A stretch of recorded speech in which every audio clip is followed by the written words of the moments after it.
بسم اللہ الرحمن الرحیم والفجر وليال عشر والشفع والوتر واللیل اذا یسر۔ السلام علیکم ورحمۃ اللہ وبرکاتہ۔ نحمده ونصلي ونسلم على رسوله الكريم اما بعد فاعوذ باللہ السمیع العلیم من الشیطان الرجیم من همزه ونفخه ونفثه بسم اللہ الرحمن الرحیم رب اشرح لي صدری ويسر لي امری واحلل عقدۃ من لسانی یفقهوا قولی۔ اللهم انی نسألك علما نافعا وعملا متقبلا ورزقا طیبا لا إله إلا أنت سبحانك إني كنت من الظالمين يا حي يا قيوم برحمتك نستغيث حسبنا الله ونعم الوكيل ربنا آتنا في الدنيا حسنة وفي الآخرة حسنة وقنا عذاب النار ربنا آتنا من لدنك رحمة وهيئ لنا من أمرنا رشدا آمین ثم آمین۔ الحمدللہ، جیسے کہ آپ کو معلوم ہے کہ آج کا اسپیشل سیشن ہے 9 ذی الحجہ کے کانٹیکس میں، اور جس کو عرف عام میں یوم العرفہ کے نام سے بھی جانا جاتا ہے۔ اس دن کی اہمیت کے پیش نظر ایک ریمائنڈر ضروری تھا۔ کچھ باتیں آپ لوگ آلریڈی جانتے ہوں گے، ہو سکتا ہے کہ جو بھی ہم آج باتیں کریں وہ سب بھی آپ جانتے ہوں، لیکن جب بھی کوئی اہم موقع ہوتا ہے تو اس کی یاد دہانی ضروری ہوتی ہے۔ نیکی کے کچھ کاموں کی توفیق ہو جانا یہ بھی بہت بڑی نعمتیں ہیں، اور ان کا اظہار کرنا بھی ضروری ہے۔ تو آج کا جو یہ موقع ہے، یہ سمجھیے کہ اسی نعمت کے اظہار کے لیے ہم نے اس کو چنا اور آپ کے ساتھ جو ہے وہ شیئر کرنے کی کوشش کی ہے۔ اللہ تعالیٰ سورۃ الفجر میں فرماتے ہیں نا کہ والفجر ولیال عشر، کہ اس صبح کی قسم اور 10 راتوں کی قسم۔ تو یہ جو 10 راتیں ہیں، اس کے بارے میں علماء کیا کہتے ہیں؟ جو 10 راتیں ہیں اور جفت اور طاق کی جو ہے جو بات کی گئی ہے، تو یہ عشرہ ذی الحج کی جو ہے وہ بات کی گئی ہے اس میں۔ تو عشرہ ذی الحج میں جو جس کے بارے میں عبداللہ ابن عباس فرماتے ہیں کہ ان سے مراد ذی الحجہ کے، یعنی کہ ان سے یہ جو 10 راتیں ہیں ولیال عشر، ان سے مراد ذی الحجہ کی پہلی 10 راتیں ہیں، کیونکہ یہ زمانہ حج کے اعمال میں مشغول ہونے کا زمانہ ہے۔ تو آپ کا یہاں بیٹھنا، کمپلیٹ کنسنٹریشن کے ساتھ توجہ دینا، دھیان سے بات کو سننا، ایک ایک لفظ اس کو جو ہے وہ اپنے اندر اتارنے کی کوشش کرنا، اس کو لکھنا، نوٹس لینا اپنے لیے، عمل کے موتی جو ہے اس کو چننے کی کوشش کرنا، یہ سارے وہ اعمال ہیں جو اللہ تعالیٰ کی نظر میں محبوب ترین ہوں گے۔ یہی عمل آپ ان 10 دنوں کے بعد بھی کریں گے، اپنے اندر سے ان غلطیوں کو جو ہے وہ نکالنے کے لیے جو کوششیں یا اصول لینا، وہ ساری جو آپ کی کوششیں ہوں گی، ان کا اللہ کے ہاں جو درجہ اور مقام ہوگا وہ عام دنوں کی کوششوں سے بہت زیادہ ہوگا۔ اور دوسری بات یہ کہ ہمیں یہ نہیں پتا کہ اگلے سالوں میں ہم زندہ ہوں گے یا نہیں ہوں گے، تو اس لیے ابھی جو کچھ جو ہے وہ ہمیں میسر ہے اور جو مل رہا ہے، اس سے بھرپور فائدہ اٹھانے کی کوشش کرتے ہیں۔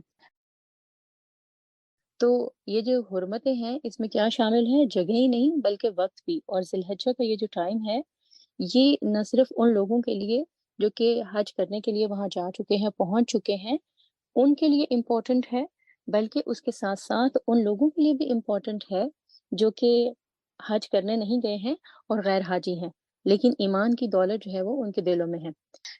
جیسے کہ پچھلی جو بات تھی عبداللہ ابن عباس والی، جو میں نے آپ کو بتائی کہ انہوں نے جو اس کی تفسیر کی والفجر ولیال عشر کی، تو اس میں یہ کہا کہ یہ جو 10 راتیں اور 10 دن ہیں، تو یہ حج کے زمانے کی باتیں ہیں، حج کا زمانہ ہے، اور حج کے زمانے کے اعمال میں مشغول ہونے کا جو ہے وہ وقت ہے۔ حج جو ہے وہ مکہ کے ارد گرد جہاں خانہ کعبہ تعمیر کیا گیا ہے، اس کے ارد گرد کے علاقے ہیں، مزدلفہ ہو گیا، عرفات ہو گیا، منا ہو گیا۔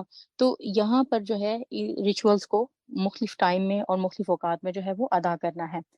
تو اس میں جو ہے یہ جو گھر ہے خانہ کعبہ کا، اس سے فائدہ اٹھانا، ظاہر ہے جو لوگ وہاں جاتے ہیں، جو خوش قسمت ہیں، جن کو اللہ تعالیٰ اس نیکی کی توفیق دیتا ہے، ان کے لیے تو ظاہر ہے کہ ایک بالکل مختلف جو ہے وہ موقع ہے، اور اس کی حرمتوں کا احترام کرنا وہاں جا کر مقام کے ساتھ بھی، وقت کے ساتھ بھی، اس طرح سے جو ہے وہ پاسبل ہے۔ عبداللہ ابن عمر رضی اللہ عنہ فرماتے ہیں، اور یہ مرفوع مروی ہے، یعنی کہ آپ صلی اللہ علیہ وسلم تک یہ حدیث جاتی ہے کہ اس گھر سے فائدہ اٹھاؤ، یعنی کس گھر سے؟ خانہ کعبہ سے۔ کیوں؟ کیونکہ اس کو 2 مرتبہ گرایا جا چکا ہے اور تیسری مرتبہ اس کو اٹھا لیا جائے گا۔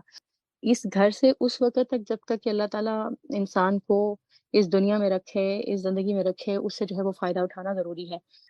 تو یہ جو حج ہے اور اس دوران میں جو یوم العرفہ کا دن بیچ میں آتا ہے، پھر خاص طور پر 9 ذی الحجہ کا، جس سے جو ہے وہ حج پرفارم کیا جاتا ہے باقاعدہ یوم العرفہ میں، جب سارے لوگ جو ہے وہ جمع ہو جاتے ہیں ایک ہی جگہ پر، ایک انٹرنیشنل کمیونٹی جو ہے وہ بنتی ہے مسلمانوں کی، ہر جگہ سے لوگ جو ہے وہ وہاں پر آتے ہیں۔ اس دن کی اہمیت اللہ تعالیٰ کے نزدیک بہت زیادہ ہے۔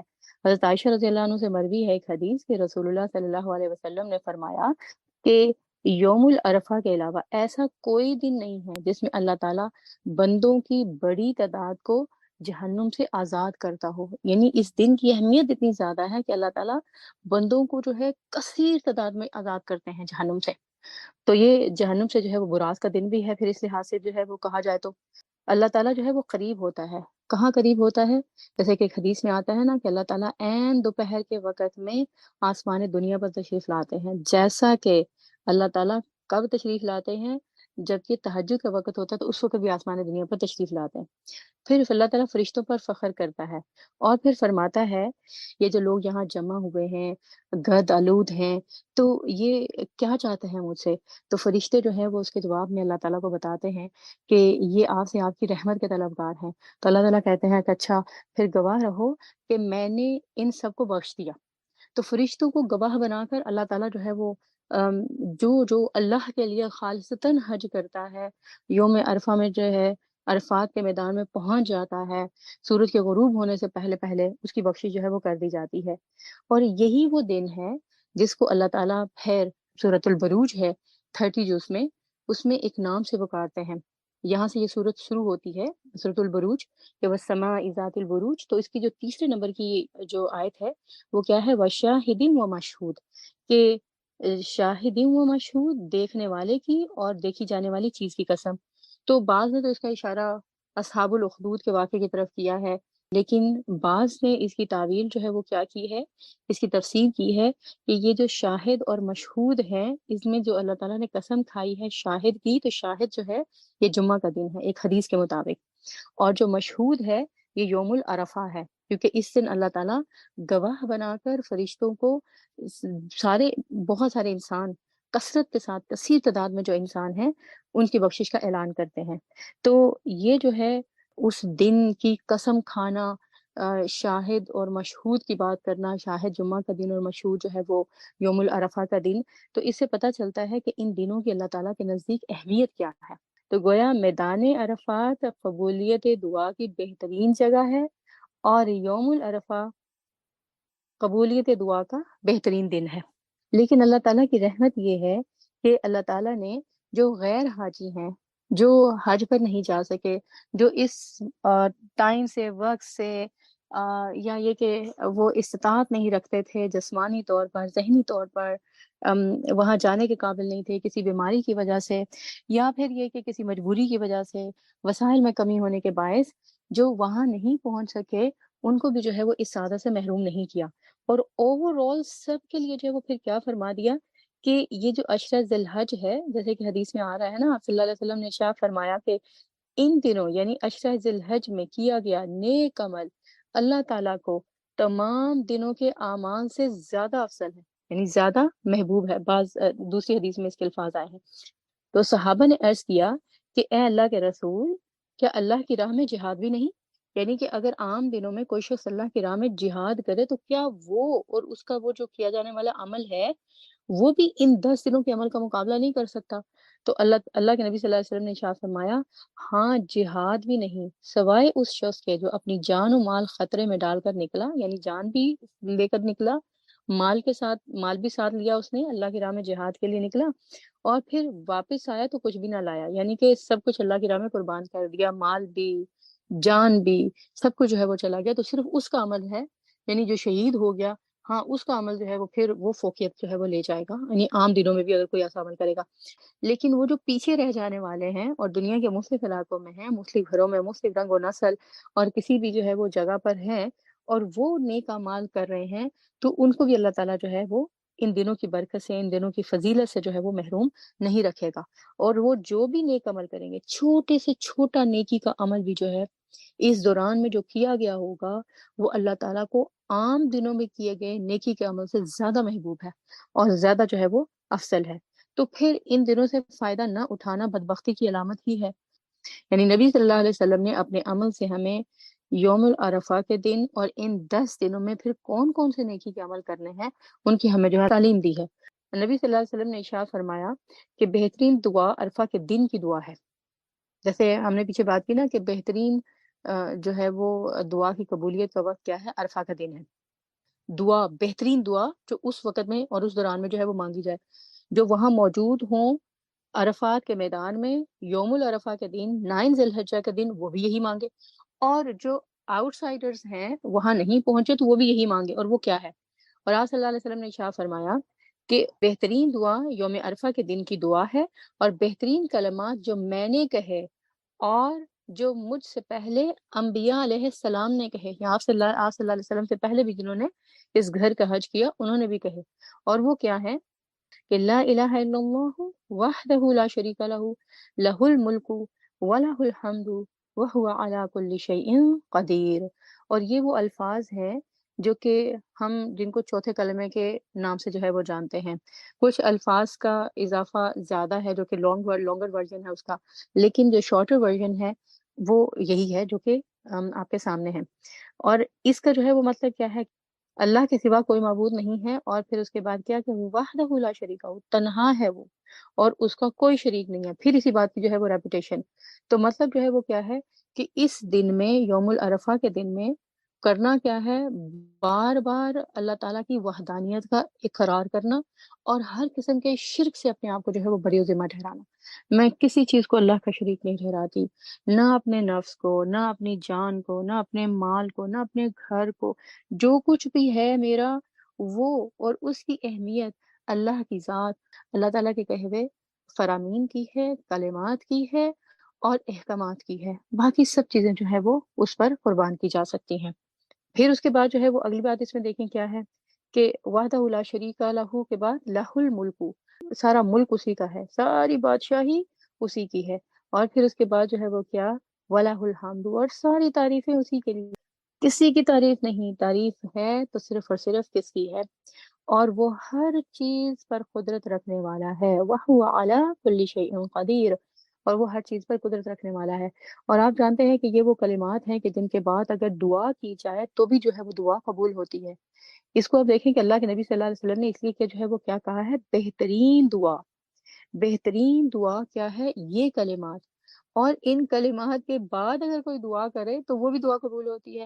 اور اس کے بارے میں ہمیں حدیث کہاں سے ملتی ہے کہ رسول اللہ صلی اللہ علیہ وسلم نے جو ہمیں ایک حدیث بتائی ہے کہ اگر کوئی شخص رات کے وقت اٹھے اور کہے لا الہ الا اللہ وحدہ لا شریک لہ لہ الملک ولہ الحمد وہو علی کل شیء قدیر، پھر کہے سبحان اللہ والحمد للہ ولا الہ الا اللہ واللہ اکبر، یعنی تیسرا کلمہ جو ہمارا ہے، پھر اس کے بعد کہے اللہم اغفر لی، تو اللہ تعالیٰ اس کو جو ہے وہ بخش دیتا ہے۔ اور اس کے علاوہ یا پھر یہ کہ کوئی اور دعا کرے تو اس کی وہ دعا قبول کی جاتی ہے۔ اور حدیث میں آگے الفاظ جو وہ کیا ہے؟ اگر وہ وضو کرے اور نفل نماز پڑھے، 2 رکعت نفل نماز پڑھے، یا جتنی بھی اللہ تعالیٰ اسی قسمت میں کرے، تو وہ اس کی ادائیگی کرے تو اللہ تعالیٰ اس کو بھی جو ہے وہ قبول کرتا ہے۔ تو گویا یہ الفاظ جو ہیں جو حجاج کرام کو اللہ تعالیٰ نے عطا کیے ہیں نبی صلی اللہ علیہ وسلم کے ذریعے، یہ اتنے قیمتی الفاظ ہیں کہ اگر کوئی شخص حج کے میدان میں نہیں بھی پہنچا اور حج کی سعادت اس کو نہیں بھی نصیب ہوئی، لیکن یہ دن اس کو نصیب ہو گئے ہیں، تو اپنے گھر میں بیٹھے ہوئے بھی ان الفاظ کو پڑھے گا تو اللہ تعالیٰ اس کی بخشش کر دیں گے۔ اور خاص طور پر یوم العرفہ کے دن ان کلمات کو پڑھ پڑھ کر ان حاجتوں کو دہرائیں، ان دعاؤں کو کریں، ان ضروریات کو اللہ کے سامنے رکھیں، اپنی تمنائیں، اپنی خواہشیں، اور جس بھی معاملے میں پریشان ہیں تو دیکھیے اللہ تعالیٰ جو ہے وہ کیسے رستہ کھولتا ہے۔ دن بھی اللہ نے بتا دیے ہیں، وقت بھی بتا دیا ہے، کلمات بھی بتا دیے ہیں، اب پیچھے کہہ رہ گیا ہے صرف اور صرف ہماری ول، ہماری خواہش، ہماری کوششیں اور ہماری ریاضتیں، جن کے بارے میں جو ہے وہ دیکھا جائے گا۔ پھر اس کے بعد جو ہے وہ اسی جو یوم العرفہ کی حدیث کے سلسلے میں نا ایک اور حدیث یہ ہے کہ جس میں اللہ کے نبی صلی اللہ علیہ وسلم نے ارشاد فرمایا، جس میں عظمت والے دن کہا گیا اس حدیث کو، تو کہا کہ کوئی دن اللہ کے ہاں ان 10 دنوں سے عظمت والا نہیں ہے۔ اور نہ ہی کسی دن کا عمل اللہ تعالیٰ کو ان 10 دنوں کے عمل سے زیادہ محبوب ہے۔ تو پھر جو محبوب عمل ہے اللہ کے ہاں وہ کیا ہے؟ اللہ کے نبی صلی اللہ علیہ وسلم ارشاد فرماتے ہیں پس تم ان 10 دنوں میں کثرت سے تحلیل کہو، کیا؟ لا الہ الا اللہ۔ یہ تیسرے کلمے میں بھی موجود ہے اور چوتھے کلمے میں بھی موجود ہے۔ پھر اس کے بعد کیا ہے؟ تکبیر کہو، اللہ اکبر، اور تحمید بیان کرو، اور وہ کیا ہے؟ الحمدللہ۔ تو گویا تحلیل بیان کرنا، تکبیر بیان کرنا اور تمہید بیان کرنا ان دنوں کا ایک اور جو ہے وہ بہترین عمل ہے۔ تو اس کو ہم پھر کیسے کیٹیگرائز کریں گے؟ تیسرا کلمہ اس کا کثرت کے ساتھ ورد کریں، اور خاص طور پر یوم العرفہ کے دن میں چوتھا کلمہ جو ہے وہ اس کا خصوصی طور پر ورد کریں۔ اس کا مطلب یہ نہیں ہے کہ وہ جو لا الہ الا اللہ وحدہ لا شریک لہ والی جو تکبیرات ہیں، یا یہ کہ اس میں جو اللہ تعالیٰ کی تعریف ہے وہ ان دنوں میں نہیں کی جا سکتی۔ اس کو آپ اپنا عمومی عمل بنائیں، اور خصوصی عمل جو ہے وہ کیا؟ یہی تحلیل والا، تحمید والا اور تکبیر والا۔ اور اس دن میں جو ہے وہ خاص طور پر جو لا الہ الا اللہ وحدہ لا شریک لہ لہ الملک و لہ الحمد وہو علی کل شیء قدیر والا جو کلمہ ہے، اس کو، ان کلمات کی ادائیگی جو ہے وہ زیادہ کریں، اور ساتھ ساتھ میں جو ہے یہ جو تحلیل ہے، تحمید ہے، تکبیر ہے، اس کی بھی جو ہے وہ ادائیگی کریں۔ یہ اس سے جو ہے وہ کیا پتہ چلتا ہے کہ اللہ کے نبی صلی اللہ علیہ وسلم نے جو ہمیں اعمال بتائے ہیں، اس میں ہمارے لیے ایک تو ظاہر ہے کہ اللہ تعالیٰ کے سامنے عاجزی کا اظہار کرنے کے لیے بھی ہمارے کلمات، اللہ کی عظمتوں اور اس کی قدرتوں کا اقرار کرنے کے لیے بھی کلمات، اور پھر اس کے ساتھ ساتھ اپنی دعاؤں کی قبولیت کرانے کے لیے بھی یہ کلمات ہیں۔ تو ان کو پڑھنے کے بعد اپنی دعائیں اور حاجتیں بھی اللہ تعالیٰ کے سامنے رکھنا، یہ ایک تیسرا جو ہے وہ ہمارا بہترین عمومی عمل جو ہے وہ ہوگا ان دنوں میں۔ اچھا، پھر جو ہے وہ ان دنوں میں اور کون سے کام ایسے ہیں جو کہ ان میں نمبر ایک جو ہے وہ کیا ہے؟ اپنے فرائض کا خاص طور پر اہتمام کرنا، کیونکہ حدیث قدسی کے مطابق کوئی عمل اللہ تعالیٰ کو فرض کی ادائیگی سے زیادہ محبوب نہیں ہے۔ اس کی ادائیگی کریں، آپ اللہ تعالیٰ کے محبوب ہو جائیں گے۔ کہ اللہ تعالیٰ نے صرف عبادات کے سلسلے میں ہی فرض نہیں لگائے ہیں ہمارے اوپر، بلکہ جو رشتے ہیں، ان رشتوں میں ہمارے لیے جو ہے وہ بہت امپورٹنٹ فرائض ہیں، لہٰذا ان کی ادائیگی جو ہے وہ خوش دلی کے ساتھ کریں گے تو اللہ تعالیٰ کے جو ہے وہ محبوب ہو جائیں گے۔ پھر دوسرا بہترین عمل جو اس میں کام کرنے کا ہے وہ کیا ہے؟ نوافل کا اہتمام کرنا۔ اور نوافل کے اہتمام میں جو حج کے کام ہیں، یعنی حج کے اعمال ہیں، ان میں سے بہترین اعمال جو ہے وہ کیا ہے؟ کھانا کھلانا اور اچھی بات کرنا، اچھی گفتگو کرنا۔ تو اب یہ جو کھانا کھلانا اور اچھی گفتگو کرنا، یہ ٹو سم ایکسٹینٹ سم لوگوں کے لیے فرائض کے درجے میں ہیں، یعنی بعض رشتوں کے لیے، آپ کے لیے جیسے آپ کی اولاد ہے اور یا کمزور ہے یا جن جو آپ کے اوپر ڈیپینڈنٹ ہے، اور بعض کے لیے جو ہے یہ نوافل کی اس کیٹیگری میں آ جاتا ہے۔ تو اس کو خاص طور پر ان دنوں میں ایسے اعمال جو ہے وہ کرنا، کسی کا حال چال پوچھنا، extra way out of the way جا کر جو ہے وہ کسی کے لیے کچھ کر دینا، جہاں پر آپ کے اوپر فرض تو نہیں ہے لیکن ظاہر ہے کہ آپ وہ کر سکتے ہیں، تو ان نیکی کے موقعوں کو ان دنوں میں جو ہے وہ ہاتھ سے جانے جو ہے وہ نہ دیں۔ پھر دوسری بات جو ہے وہ صدقہ کرنا۔ اب صدقہ کرنا جو ہے، اس میں فرض صدقہ بھی شامل ہے، اور اس کے ساتھ ساتھ اس میں جو ہے وہ نفل صدقہ جو ہے وہ بھی شامل ہے۔ فرض صدقے میں جو ہے وہ کیا چیز آ جاتی ہے؟ وہ ہے زکوٰۃ، یعنی اگر آپ کی زکوٰۃ پینڈنگ ہے اور ابھی تک آپ نے جو ہے اس کو نہیں دی ہے، تو اس سے جو ہے وہ کیا ہے کہ آپ کو یہ موقع اللہ تعالیٰ نے دیا ہے کہ اس دوران میں جو بھی آپ صدقہ کریں گے، اور تھوڑا تھوڑا روز ہی کرنا چاہیے، ایک ہی دن جو ہے، یعنی ایک مانتھ اگر آپ نے رکھی ہے کہ میں نے اتنی صدقہ کرنی ہے، تو کوشش کریں اس کو روز تھوڑا تھوڑا جو ہے وہ نکالیں، تاکہ سارے دنوں میں جو ہے وہ نیکی کا وہ کام جو ہے وہ ہوتا چلا جائے۔ پھر اسی طرح یہ جو کثرت سے جو ہے وہ ذکر الہی جو ہے وہ کرنا، اور ذکر جو ہے اس کو اپنی زبان پر جو ہے وہ جاری رکھنا، جیسے کہ عقبہ بن عامر نے رسول اللہ صلی اللہ علیہ وسلم سے پوچھا تھا نا کہ اللہ کے نبی صلی اللہ علیہ وسلم، نجات کیسے ممکن ہے؟ یعنی جہنم سے نجات، اللہ تعالیٰ کے غضب سے نجات، اللہ کے غصے سے نجات، اسی طرح شیطان کے ہتھ کنڈے، اس کے جو مختلف وار ہیں جو بھی ہم نے پڑھے ہیں سورۃ الاعراف میں، ان سے بچاؤ کس طرح سے ممکن ہے؟ تو آپ صلی اللہ علیہ وسلم نے ارشاد فرمایا اس کے جواب میں کہ اپنی زبان کو اللہ کے ذکر سے طرف، یعنی ذکر الہی ایسا کھلا ہے جس کو نوح علیہ السلام نے اپنے بیٹے کو نصیحت کرتے ہوئے کہا تھا نا کہ ایک ایسا قلعہ ہے کہ جس ایک ایسے شخص کی طرح جس کے پیچھے جو ہے وہ دشمن لگا ہوا ہو اور وہ بھاگ کر اس قلعے میں پناہ لے۔ تو جو ذکر ہے جب انسان اس کو اپنی زبان پر جاری رکھتا ہے تو اس کو جو ہے وہ پناہ مل جاتی ہے۔ پھر اسی طرح جو ہے وہ تلاوت قرآن، اور آپ لوگ جہاں تلاوت قرآن کر رہے ہیں تو اس میں کوشش کریں کہ اس میں تھوڑا سا اضافہ کر دیں، یعنی ان دنوں میں جو بھی آپ نیکی کا کام کر رہے ہیں نا، اس کو ایک تو خصوصی انٹینشن کے ساتھ کریں، پھر اس میں تھوڑا تھوڑا اضافہ کریں اور کوشش کریں کہ اس کے اندر مسلسل ہو، تسلسل ہو اور چھٹے نہ وہ۔ روحانی طور پر تھوڑے سے ہم ڈاؤن ہو گئے نا رمضان کے بعد، وہ ایک دم سے دوبارہ سے جو ہے وہ بوسٹ اپ ہو جائیں گے۔ پھر اس کے بعد جو ہے وہ نفلی روزہ رکھنا، اور روزے سے بڑھ کر کوئی عبادت ایسی نہیں ہے جو کہ لمبی ترین ہو۔ یعنی نماز پڑھتے ہیں تو کتنے منٹ کی ہوتی ہے، آپ زکوٰۃ دیتے ہیں تو کتنے وقت کی ہوتی ہے، کسی سے اچھی بات کرتے ہیں تو کتنا کرتے ہیں، کسی کو کھانا کھلاتے ہیں تو کتنی دیر کے لیے کھلاتے ہیں، لیکن روزہ ایسا ہے جو کئی گھنٹوں پر محیط عبادت ہے۔ تو اس عبادت کے دوران میں انسان اللہ سے جو ہے وہ نزدیک ہوتا رہتا ہے اور مسلسل جو ہے وہ عبادت کی حالت میں رہتا ہے۔ تو کوشش کر رہے ہیں کہ اس دوران میں روزے رکھیں، جو کہ آلریڈی لوگ عادی ہیں۔ اگر نہیں رکھ سکتے کسی وجہ سے تو کم از کم 9 ذی الحجہ جو ہے اس کا روزہ جو ہے وہ ضرور رکھنے کی کوشش کریں۔ جو اللہ کے نبی صلی اللہ علیہ وسلم کی حدیث کے ذریعے سے ایک ان کی موٹیویشن کی ہے اور ان کو آگے بڑھایا ہے، یہ کہتے ہوئے کہ آپ صلی اللہ علیہ وسلم نے فرمایا کہ مجھے اللہ تعالیٰ سے امید ہے کہ اس روزے کے بدلے میں انسان کے پچھلے 1 سال کے گناہ اور اس سال کے گناہ جو ہے وہ معاف کر دیے جائیں گے۔ تو سنۃ الماضیہ و سنۃ الباقیہ، تو ماضی کا سال پچھلا سال، اور سنۃ الباقیہ یہ سال جو ہے وہ گزر رہا ہے، تو اگلا 1 سال جو ہے اس کے جو ہے وہ گناہ معاف کر دیے جائیں گے۔ تو گویا یہ جو نفلی روزہ رکھنا ہے ایک، اس کی جو ہے وہ اتنی بڑی جو ہے وہ سعادت ہے۔ ہاں، اس سلسلے میں خاص طور پر اس بات کا جو ہے وہ اہتمام ہونا چاہیے کہ یہ جو نفلی روزے ہیں، یہ جو گناہ صغیرہ ہیں، چھوٹے گناہ ہیں، ان کی معافی کا ذریعہ ہے۔ جو بڑے گناہ ہیں، گناہ کبیرہ، ان کی معافی کا طریقہ بھی اللہ تعالیٰ نے ہمیں بتا دیا ہے۔ سورۃ الہود کی آیت نمبر 114 ہے نا، جس میں اللہ تعالیٰ ارشاد فرماتے ہیں کہ ان الحسنات یذہبن السیئات، کہ جو برائیاں ہیں وہ اچھے اعمال سے مٹ جاتی ہیں۔ تو وہ یہی ہیں جو نیکی کے اعمال ہیں، بڑے اور چھوٹے، یہ چھوٹی برائیوں کو جو ہے وہ دور کر دیتے ہیں۔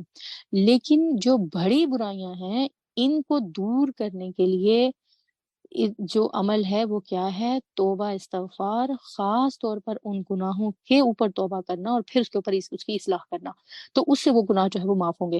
تو ایسی کوئی بھی باتیں، کوئی بھی چیزیں جو کہ آپ کو چبھ رہی ہیں، کیونکہ ہماری زندگی میں جو گناہ ہے نا وہ زیادہ تر بڑے ہی ہیں، یہ چغلی، غیبت، یہ رشتوں کو توڑنا، بات ادھر سے ادھر کر جانا، جھوٹ، اور اسی طرح خیانتیں، امانت داری جو ہے اس میں کمی کوتاہیاں، یہ سب بڑے گناہ ہیں۔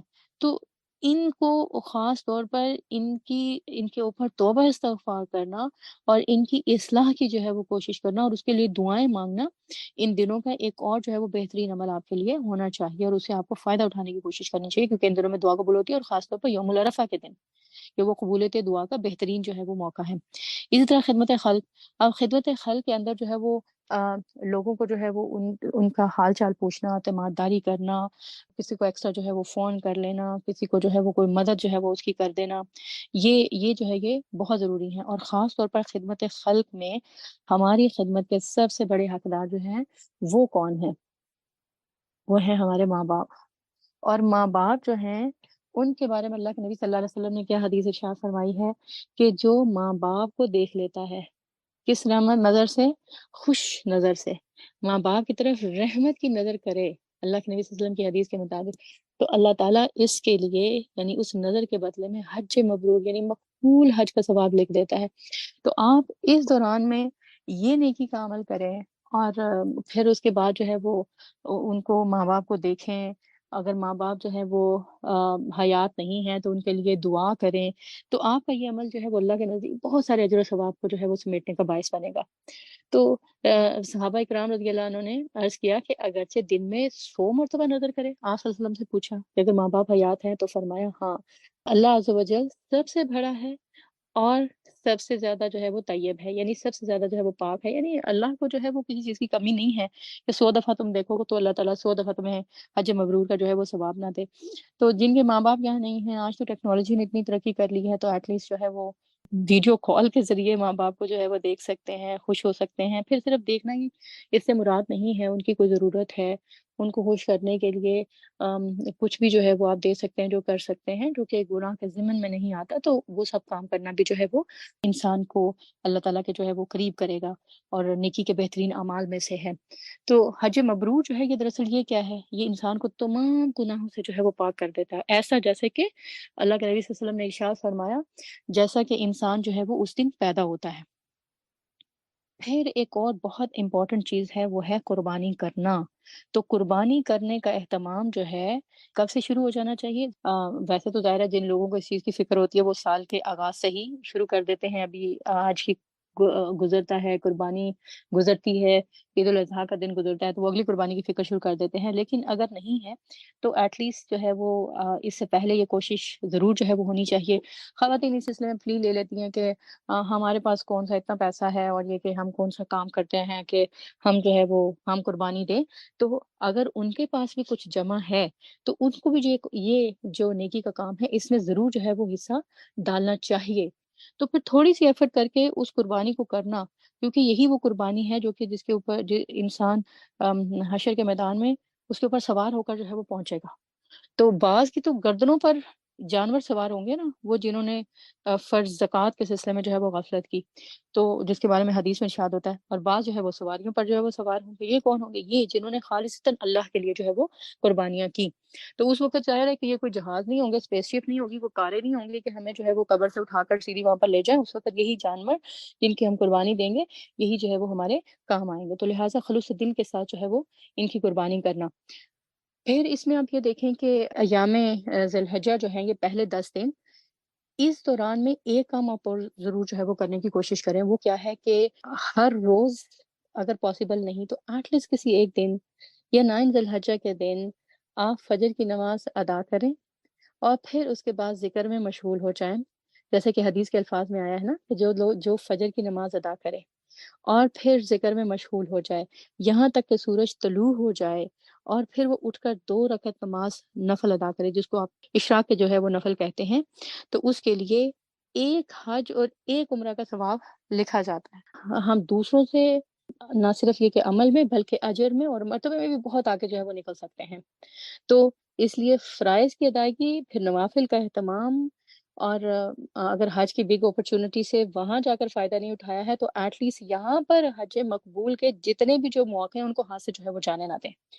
اور ان میں سے ایک ماں باپ کو جو ہے وہ خاص طور پر ان کو اس نظر سے دیکھنا، رحمت کی نظر سے، اور دوسرا جو ہے وہ ایسی نفلی عبادت کے فجر کے سے لے کر آپ جو ہے وہ اشراق تک جو ہے وہ بیٹھیں۔ اور یہ اس کے لیے محنت پڑتی ہے، کوشش پڑتی ہے۔ بعض اوقات جو ہے وہ ہم جب ایسی باتیں سنتے ہیں نا تو ایک دم سے موٹیویشن تو ہوتی ہے، لیکن یہ کہ اس وقت سستی کو ایک طرف کر کے، کاہلی کو ایک طرف کر کے، پورے جوش کے ساتھ، جذبے کے ساتھ، اور پھر خاص طور پر جب عبادت کر رہے ہیں تو دل بھی پوری طرح اس میں لگا ہوا ہے، جسم بھی انوالو ہے۔ یہ ہے وہ سودا جو ہم نے اللہ تعالیٰ کے ساتھ کرنا ہے، اور یہ سودا آسان نہیں ہے، یہ سودا سستا بھی نہیں ہے۔ اللہ کے نبی صلی اللہ علیہ وسلم نے کیا فرمایا؟ الا ان صلاۃ اللہ غالیہ، اللہ کا سودا بڑا مہنگا ہے، بڑا مشکل بھی ہے۔ الا ان صلاۃ اللہ الجنہ، اور جو اللہ کے ساتھ سودا کر لیتا ہے اس کا بدلہ کیا ہے؟ جنت۔ تو لہٰذا اس جنت کو پانے کے لیے محنت تو چاہیے، کوشش تو چاہیے۔ الا ان صلاۃ اللہ الغالیہ، اپنے آپ سے یہ پوچھیں کیا میں نے اللہ سے بہترین سودا کرنا ہے، بزنس کرنا ہے؟ الا ان صلاۃ اللہ الغالیہ، تو پھر وہ بڑا مہنگا ہے، جنت بہت مہنگی ہے، بہت ایکسپینسو ہے۔ نیکیاں جمع کر کر کے رکھو گے، بزنس کرو گے اللہ کے ساتھ تو جنت ملے گی۔ کہاں کہ ایک طرف نیکی کی، دوسری طرف اس کو ضائع کر دیا۔ زبان کی حفاظت، اعمال کی حفاظت بہت ضروری ہے۔ اور فرمایا کہ جو شخص ذی الحجہ کی قربانی کا چاند دیکھے، اب اس میں کچھ فقہی مثال ہے، تو لہذا کیا کہا؟ جو شخص قربانی کرنے کا ارادہ رکھتا ہو، ذی الحجہ کا چاند دیکھ لے اور اس کا ارادہ قربانی کرنے کا ہو، تو پھر وہ کیا کرے کہ اپنے بالوں اور ناخنوں کو کاٹنے کے قریب بھی نہ جائے، یعنی کہ ان کو نہ کاٹے۔ اور یہ جو ہے وہ سنن ابن ماجہ کی روایت ہے 3150، اور یہ صحیح ہے کہ آپ نے جو ہے وہ جب سے لے کر جب کہ ذی الحجہ کا چاند دیکھا تب سے لے کر جب تک کہ قربانی ہو نہیں جاتی 10 ذی الحجہ کو جبکہ ہمارے ہاں عید کا دن ہوتا ہے 10 ذی الحجہ کو عید کا دن ہوتا ہے، 9 کو تو یوم عرفہ ہے، تو اس تک جب تک قربانی نہ ہو جائے، اگر آپ کی پہلے دن کی قربانی ہے تو پہلے دن کی قربانی کے بعد آپ کو اطلاع مل جائے کہ قربانی ہو گئی، یا پھر آپ ناخن و بال کاٹیں. اگر دوسرے دن کے آپ نے قربانی کے دیے ہیں پیسے اور تیسرے دن کی قربانی کے دیے، تو پھر آپ ان دنوں کی اس دن اور اس وقت تک کا اہتمام کریں، ویٹ کریں، اور پھر اس کے بعد جو ہے وہ اپنے ناخن و بال کاٹیں. اور اگر کوئی شخص جو ہے، جیسے کہ ایک حدیث میں آتا ہے کہ آپ صلی اللہ علیہ وسلم نے جب یہی حدیث بیان کی تو ایک شخص نے کہا کہ میرے پاس تو صرف ایک اونٹنی ہے جس سے میں ظاہر ہے کہ دودھ پیتا ہوں، اور مجھے وہ بھی کسی نے جو ہے وہ گفٹ کی ہے، تو کیا میں اس کو بھی قربان کر دوں؟ تو آپ صلی اللہ علیہ وسلم نے اس کے جذبے کو پسند کیا اور کیا کہا کہ نہیں، تم اس کو اپنے پاس رکھو، بس یہ کرو کہ یہ ناخن و بال نہ کاٹو، اور جو ہے وہ عید کی نماز کے بعد اپنے ناخن و بال کاٹ لینا، تو اللہ تعالیٰ تمہیں جو ہے وہ قربانی کا ثواب عطا کرے گا. تو ایٹ لیسٹ وہ لوگ جو کہ اس حد تک محتاج ہیں، غریب ہیں، کہ پیسہ نہیں نکال سکتے، قربانی نہیں کر سکتے، یا ایک ہی قربانی کی جا رہی ہے فیملی میں، تو ایٹ لیسٹ وہ اس عمل کے ذریعے سے قربانی کے اس اجر میں جو ہے وہ شریک ہو سکتے ہیں. اور جو شخص قربانی نہ کرے تو اس کے بارے میں اللہ کے نبی صلی اللہ علیہ وسلم نے جو ہے وہ کیا ارشاد فرمایا، یہ حضرت ابو ہریرہ سے روایت ہے، اور رسول اللہ صلی اللہ علیہ وسلم نے فرمایا جس کے پاس قربانی کرنے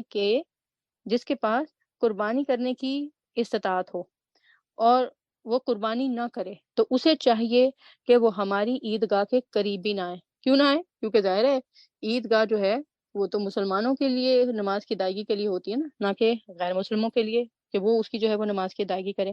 تو لہٰذا اس کو کیا چاہیے کہ وہ پھر دور ہی رہے.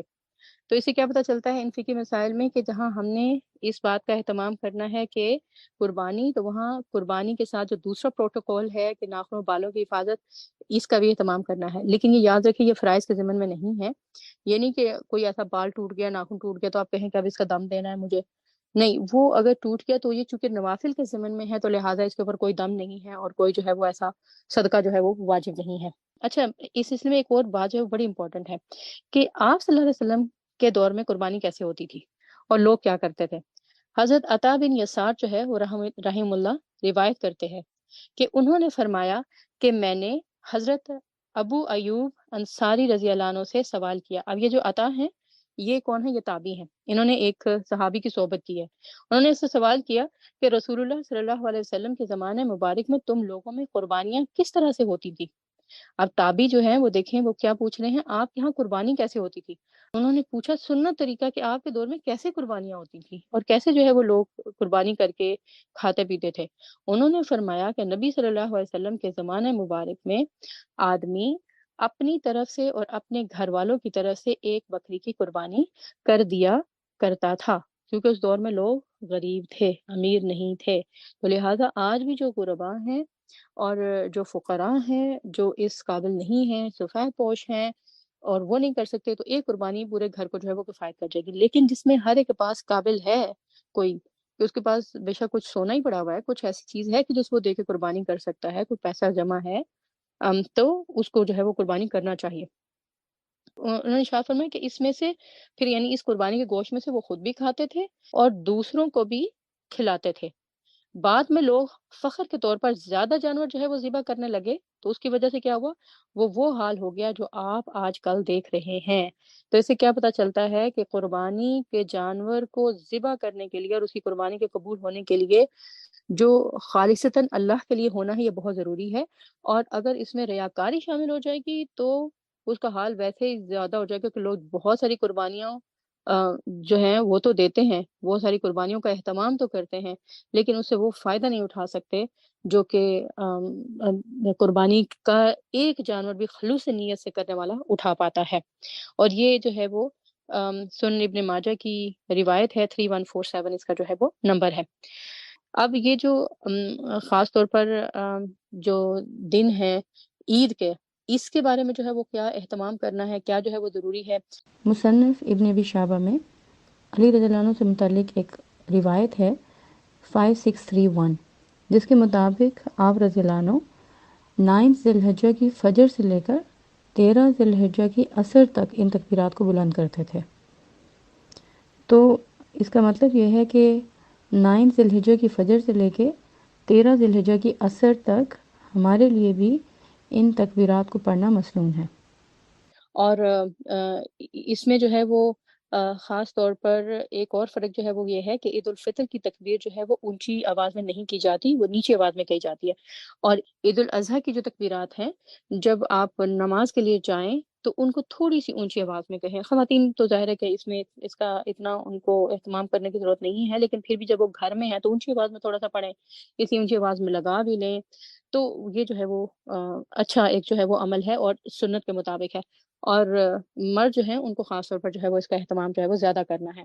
اس کے علاوہ خاص طور پر جو آپ صلی اللہ علیہ وسلم کے دور میں حضرت ابو ہریرہ اور خاص طور پر عبداللہ ابن عمر، ان کا عمل جو ہے وہ کیا تھا کہ یہ مارکیٹ یا بازار میں شاپنگ کرنے کے لیے جب جاتے تھے تو اس وقت بھی تکبیرات جو ہے وہ پڑھتے تھے۔ تو آپ بھی جب خاص طور پر گروسری کے لیے جائیں ان دنوں میں، تو گھر میں بھی آپ نے یہ تکبیرات پڑھنی ہے، مسجد میں بھی، کمیونٹی سینٹر، جہاں بھی آپ جا رہے ہیں، لیکن خاص طور پر جب آپ شاپنگ کے لیے جا رہے ہیں تو اس وقت جو ہے وہ اس کا اہتمام ضرور کریں۔ لیکن یہ کہ اپنی نیچی آواز میں اور روٹین میں جو آپ ذکر کرتے ہیں اس میں خاص طور پر تکبیرات کا اہتمام کرنا، یہ خاص طور پر سنت کو ریوائز کرنا ہے، اور یہ فورگوٹن سنت ہو چکی ہے، ایک بھولی بسری سنت، تو لہٰذا اس کا اہتمام کرنا بہت ضروری ہے۔ اور عید کے دن میں خاص ایڈوائس وہ کیا ہے، عید کو ایک بگ اپرچونٹی سمجھے۔ کیوں؟ کیونکہ اللہ تعالیٰ نے کیا فرمایا سورہ یونس میں، قل بفضل اللہ وبرحمتہ، یہ اللہ کا فضل اور رحمت ہے، اللہ ایسے موقع دیتا ہے، فلیفرحوا، لہذا اس کے اوپر جو ہے وہ خوشیاں مناؤ۔ تو اس کے اوپر خوشی منائے، بگ اپرچونٹی۔ عید کے دن کے لیے آپ لکھ کے رکھ لیں، عید کا دن آرام کا دن نہیں ہے، سونے کا دن نہیں ہے، بلکہ یہ انجوائے کرنے کا اور پارٹی کرنے کا دن ہے۔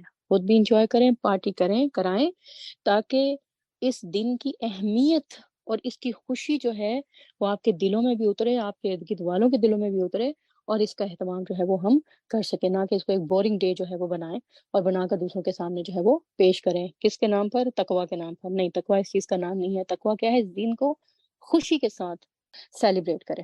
اور عید اس لیے بھی ہے ہم مناتے اور کرتے کیونکہ عید جو ہے وہ ہمیں عبادت میں آگے نکل جانے کی وجہ سے ملتی ہے، رب کو راضی کرنے کی وجہ سے، گناہوں میں بخشش حاصل کرنے کی وجہ سے۔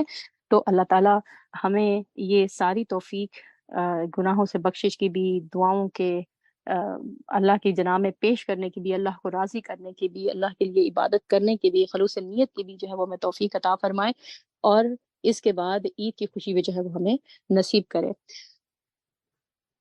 الحمدللہ، امید ہے کہ کچھ باتیں آپ کے ذہن میں ریوائو ہو گئی ہوں گی، تازہ ہو گئی ہوں گی، اور اللہ تعالیٰ آپ کو حامی ناصر ہو، ان دنوں میں ہم سب کو جو ہے وہ مل کر اپنی عبادت کی توفیق عطا کرے، ہمارے گناہوں کو بخشے، ہمارے ماں باپ کے گناہوں کو بخشے، ہماری اولادوں کو ہماری آنکھوں کی ٹھنڈک بنائے، ان کو اسلام کا مجاہد بنائے، صحیح مومن بنائے۔